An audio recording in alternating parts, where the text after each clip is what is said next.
here. You know what the steps of the Capitol look like when everybody comes out at the end of the session? I was walking down those steps one day, this summer of 2009, after a series of 8 or 10 votes, dressed in my suit and tie and headed across the street from my office. And there's these protesters that are there all the time at the Capitol. Usually it's like one corner will be against the war, the other corner will be support the troops. And one corner will be like pro-choice, the other one will be like no abortions under any circumstances. And they're always, competing factions, but 3 individual protesters are always there.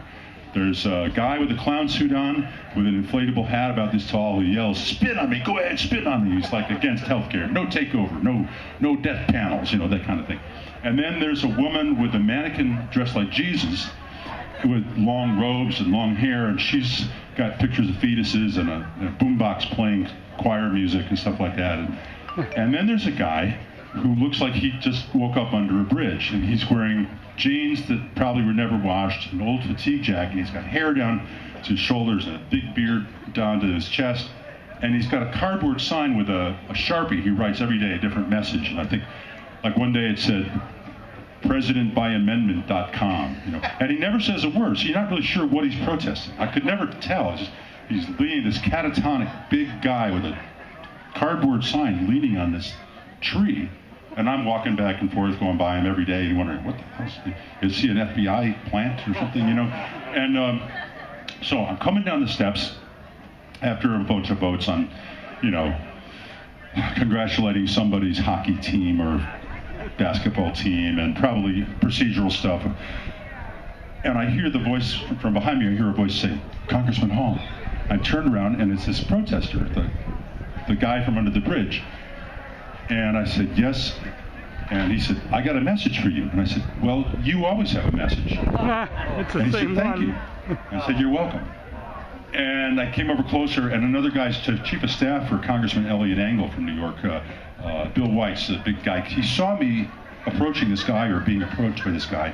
And now we're getting close to, Gabby Gifford's time here in terms of, she was a classmate of mine. I went through orientation with her and get to a point where some people you're not so sure whether they're safe in a crowd of constituents and so on. So anyway, Bill Weitz comes over to be my bodyguard.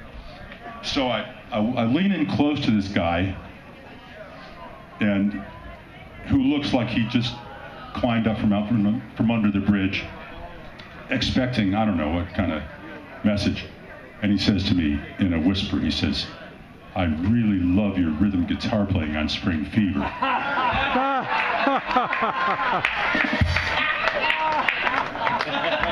I was expecting death panels, or like impeach the president or something, but not Dance With Me, You're Still the One, or not your lead guitar playing, your rhythm guitar playing on this song. I called Larry and he dropped his cell phone when I told him. Well, it's really nice to know that the constituents are paying attention. That's right. Some good deeds don't go unpunished. Is this an A minor? A minor. Oh no. A minor. Uh-oh. You go? Yeah, you'll. One, two, three.